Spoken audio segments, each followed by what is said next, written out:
High blood प्रेशरला आपण neglect करतो, त्यामुळे नुसतं हार्टच नाही तर किडनी पण उडते. ह्यांच्यामुळे गायनोकोमॅस्टिया म्हणजे पुरुषाची जी चेस्ट आहे ती फिमेल ब्रेस्ट सारखी डेव्हलप होणे. मित्रांनो, आपण प्रत्येक वेळेला आपण शरीराच्या सौंदर्यासाठी बराचसा काही खर्च करतो, बरेचशी काही काळजी घेतो, बरेचसे काही कॉस्मेटिक यूज करतो, त्याचबरोबर आणखी बऱ्याच साऱ्या गोष्टी आपण अप्लाय करतो स्किनवरती. पण इंटरनल जे आपलं हृदय आहे, जे शरीराला आपल्या जे आपलं जसं आपण गाडीचं इंजिन बोलतो तसं आपलं एक हृदय आहे, आज त्याच टॉपिकवरती आज आपण सरांबरोबर चर्चा करणार आहे. पहिली मी ओळख करून देतो. पहिली गोष्ट म्हणजे तर doctor Prashant Madane sir, international coach, त्याचबरोबर एज्युकेटर, आणि त्याचबरोबर आतापर्यंत बरेचसे बॉडी बिल्डर्स त्यांनी घडवले आहेत. त्याचबरोबर बऱ्याचशा अशा काही गोष्टी आहेत ज्या कॉम्प्लिकेटेड बॉडी बिल्डर बरोबर होतात त्या पण त्यांनी क्लिअर केल्या आहेत. पण व्हिडिओ चालू करण्याआधी माझं नाव राकेश कदम, तुमचं स्वागत आहे आपल्या एका नवीन व्हिडिओमध्ये. त्याचबरोबर तुम्ही आपल्या चॅनल लाईक करा, शेअर करा आणि सबस्क्राईब करा. तर मित्रांनो, चला लवकर व्हिडिओला स्टार्ट करूया. जास्त वेळ नाही घेणार, मोजक्या गोष्टी घ्यायच्या, सरांना पण उशीर होतोय, तर स्टार्ट करूया आता. तर सर, जसं आता जिममध्ये एक मिथ आहे खूप साऱ्या गोष्टींबाबतीत, तर बऱ्याचशा वेळेला जे हार्ट रिलेटेड म्हणजे कार्डिओवॅस्क्युलरिटी जे आपण बोलतो, तर हार्टचे बरेचसे असे केसेस आता चालले आहेत बऱ्याच वेळेला की हार्ट फेलियर खूप होतात. बरेचसे मुलं जिममध्ये जातात, ते काही सडन काही काळजी घेत नाहीत, लगेच कार्डिओ करत जातात किंवा हाय इंटेन्सिटी वर्कआउट परफॉर्म करतात. त्याबद्दल सर काय थोडंसं जरा सांगू शकता? यामध्ये मी स्पेसिफिकली 2 गोष्टी सांगेन की एक, तुम्ही जसं म्हणताय तुम्ही बॉडी बिल्डरचा हार्ट हेल्थ बोलत असाल तर तो टॉपिक थोडासा वेगळा आहे. आणि नॉर्मल जे लोक जे बॉडी बिल्डिंग करत नाहीत, जे स्टिरॉइड्स घेत नाहीत आणि त्यांचे सडन डेथ्स होत आहेत, ते रिझन वेगळं आहे. सो ह्या ज्या सडन डेथ्स होत आहेत ते त्याला थोडंफार तुम्ही म्हणू शकता की आफ्टर कोविड इफेक्ट तो आहेच. काही लोक वॅक्सिनला दोष देतात, मी देणार नाही तो, पण ऑब्स्ट्रक्टिव्ह हायपरट्रॉफिक कार्डिओमायोपॅथी नावाचा एक प्रकार असतो, त्यांच्यात कंजनायटल हार्टमध्ये प्रॉब्लेम असतात आणि ते कळून येत नाहीत बऱ्याचदा लोकांना की मला हार्टमध्ये काही प्रॉब्लेम आहे. कोण 2D इको करत नाही जोपर्यंत काही जाणवत नाही, आणि हे सायलेंट असतात ते प्रॉब्लेम. आणि तुम्ही अशी कोणतीही ऍक्टिव्हिटी जिथे तुमचा हार्ट रेट हाय जातोय तेव्हा हे प्रकर्षाने जाणून येऊन आणि त्याचे जे साईड इफेक्ट्स आहेत ते एक्स्ट्रीम होऊन तिथल्या तिथे सडन कार्डियक डेथ होते. मग ते असे कुठलीही ऍक्टिव्हिटीमध्ये तुम्ही क्रिकेट खेळताना असू शकतं, फुटबॉल खेळताना असू शकतं, तुम्ही धावताय तेव्हा असू शकतं, आणि किंवा वर्कआउट करताय असू शकतं. तर मोस्टली वर्कआउटलाच टार्गेट केलं जातं बऱ्याचदा. बाकीचे कित्येक लोक, आता एक बँगलोरचा सायकलिस्ट होता जो वर्ल्ड फेमस होता, तो 12-12 तास सायकल चालवायचा, तो त्याची पण सडन कार्डियक अरेस्ट गेले. तर ह्या डेथचा एवढा इश्यू केला जात नाही, पण जिम मध्ये जे होतात त्यांचा जास्त मीडियाला कारण त्याचं असं पब्लिसिटी होते त्याची की जिमच्या वर्कआउटमुळे डेथ झाली. मग तो हा एक मुद्दा लोकांनी लक्षात घेतला पाहिजे. आणि राहिली गोष्ट बॉडी बिल्डरची, तर बॉडी बिल्डरचं हार्ट इश्यूज फार कॉम्प्लिकेटेड आहेत आणि ते समजायला एक तर तुम्ही स्वतः डॉक्टर असले पाहिजेत किंवा तुमच्यात ते पेशन्स पाहिजेत की कोणी समजदार माणूस तुम्हाला सांगतोय तर ते ऐकून घेण्याचे. कारण झालं काय की जे गुरु, इलिटरेट गुरुज बॉडी बिल्डिंग मध्ये जे आले, त्यांनी जे ऑनलाईन नुसतं चालते दिसते किंवा आधीच्या कोचने जे वापरलं म्हणून ते आम्ही वापरलं, त्यांनी ही प्रथा रूढ केली बॉडी बिल्डिंग मध्ये आणि अब्यूज केला स्टिरॉइडचा. जे बॉडी बिल्डिंगला स्टिरॉइड चालतात त्याला आपण अब्यूज म्हणतो. अब्यूज म्हणजे गुड यूज कधी म्हणू शकत नाही, पण बघा दारू चांगली आहे का नाही, वाईटच आहे, पण त्याच्यात 2 प्रकार आहेत, एक बेवडा आणि एक सोशल ड्रिंकर.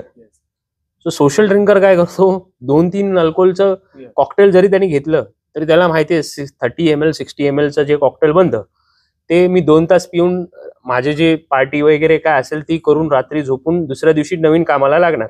आठवड्यातून 1-2दा किंवा महिन्यातून 1-2दा. बेवडा काय करतो, जी मिळेल ती दारू मिळेल त्या प्रमाणात, जोपर्यंत मी खाली पिऊन पडत नाही गटारात तोपर्यंत पडायचे, आणि मग त्याचे दुसऱ्या दिवशी उठायला त्याला 12 तास 10 तास, मग परत ती तलब दुसऱ्या दिवशी परत.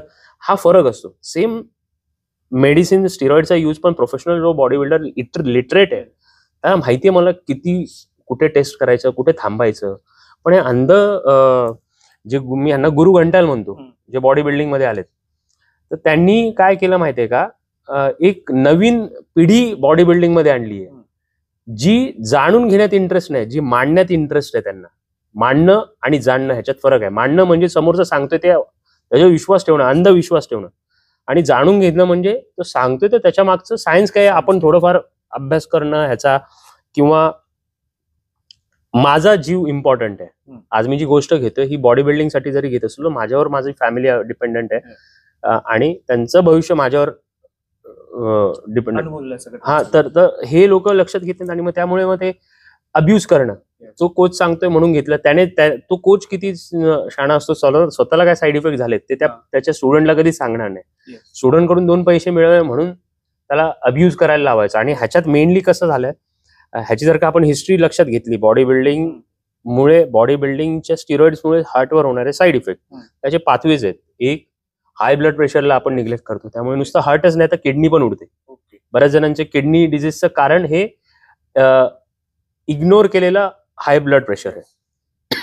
दुसरं, जे ओरल स्टिरॉइड्स तुम्ही घेता ते 17 अल्फा अल्कायलेटेड, म्हणजे ज्याच्यात हिपॅटिक ट्रायग्लिसराइड लायपेज म्हणून एक एन्झाईम असतं, त्याची ऍक्टिव्हिटी वाढल्यामुळे तुमचं लिव्हर डिस्फंक्शन होऊन कोलेस्ट्रॉल वाढतं. आणि ते कोलेस्ट्रॉल मग पुढे जाऊन तुम्हाला हार्टमध्ये ब्लॉकेजेस, कोरोनरी आर्टरी ब्लॉकेजेस वगैरे असं हार्ट अटॅक होण्याचे चान्सेस तिथे वाढतात.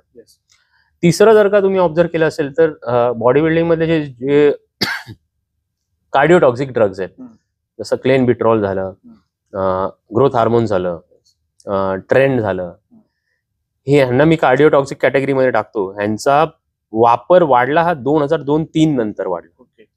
आणि ह्या ड्रग्जमुळे हार्टवर तर साईड इफेक्ट होतातच, पण ह्यांच्यामुळे गायनोकोमॅस्टिया म्हणजे पुरुषाची जी चेस्ट आहे ती फिमेल ब्रेस्ट सारखी डेव्हलप होणे, इस्ट्रोजन वाढल्यामुळे ह्याचं प्रमाण वाढलं.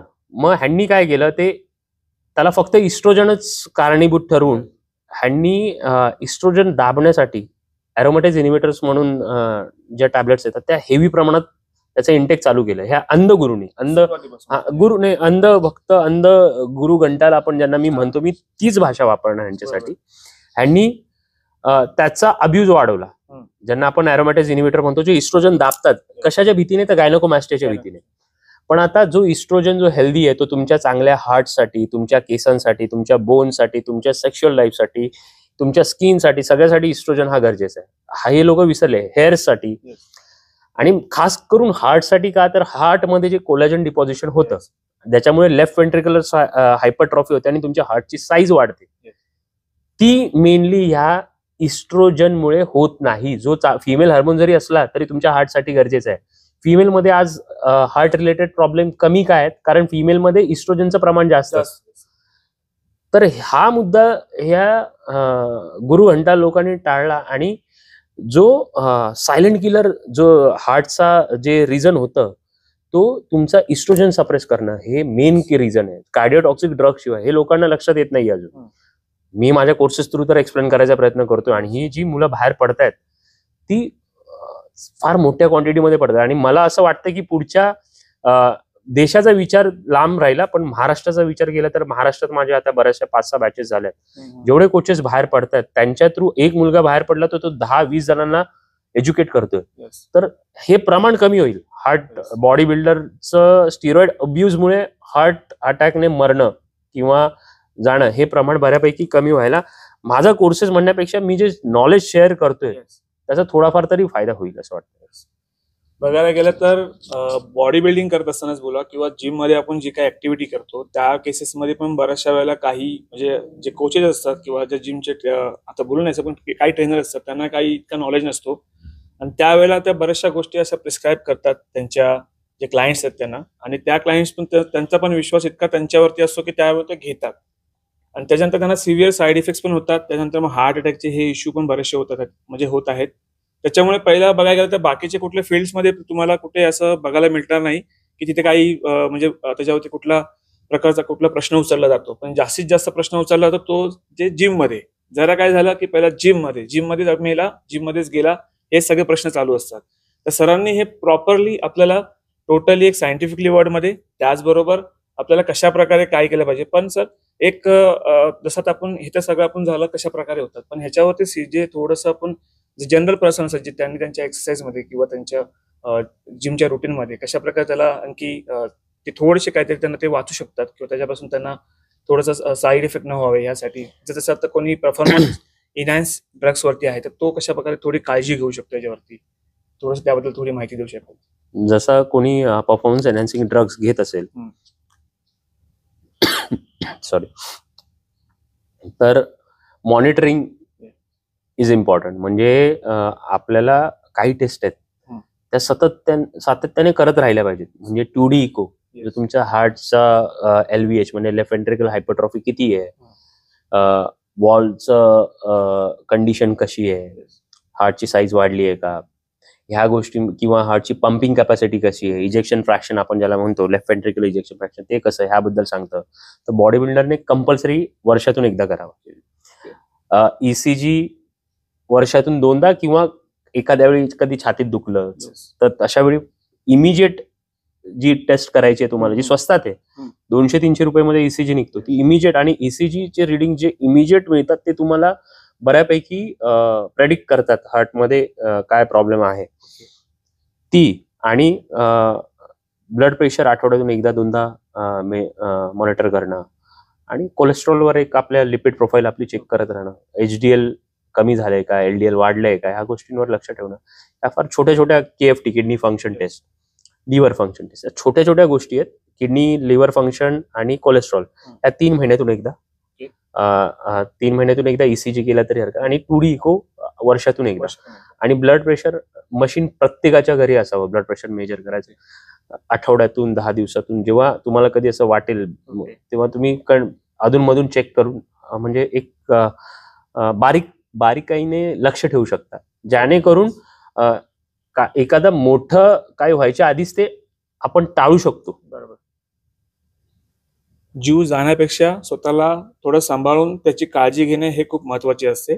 तर सरांनी सांगितल्याप्रमाणे तुम्ही तुमच्या जे कोणी परफॉर्मन्स इनहॅन्स जे काही ड्रग्स यूज करतात त्यांच्यासाठी स्पेशली सरांनी तिथे सांगितलंच आहे. पण जर जसे काही परफॉर्मन्स इनहॅन्स ड्रग्स नाही यूज करतात तरी सुद्धा तुम्ही तुमचा ब्लड मॉनिटर करू शकता. तुम्ही जे तुमचे सांगितल्याप्रमाणे तुम्ही टेस्ट पण थोडंफार तुम्ही बाकीचे काही 2D टेस्ट जी सरांनी सांगितली तुम्ही चेकअप करू शकता. तर मित्रांनो, हे हार्टबद्दल थोडीशी आम्ही माहिती तुमच्यासाठी एक चांगल्या वेळेमध्ये चांगल्या टायमिंगमध्ये तुमच्याकडे घेऊन आलो आहे. त्याचबरोबर आणखी पुढे आपण अशाच सरांना कसं म्हणजे वेळ नसतो तर त्यातून थोडासा वेळ आपल्याला ते देत आहेत, त्यातून आपण तुमच्या पण चांगली माहिती घेऊन येत आहे. तर पुढे जाऊन आणखी अशाच काही ज्या महत्वाच्या माहिती असेल त्या आपल्या व्हिडिओच्या माध्यमातून तुमच्यापर्यंत आणण्याचा प्रयत्न करेन. आणि थँक्यू सर, तुम्ही इतका वेळ दिल्याबद्दल. आणि चला मित्रांनो, असंच भेटू एका पुढच्या व्हिडिओमध्ये परत एकदा चांगला एक मस्तपैकी एक पूर्ण माहिती सगळ्यात. तर स्वस्थ राहा आणि मस्त राहा. चला.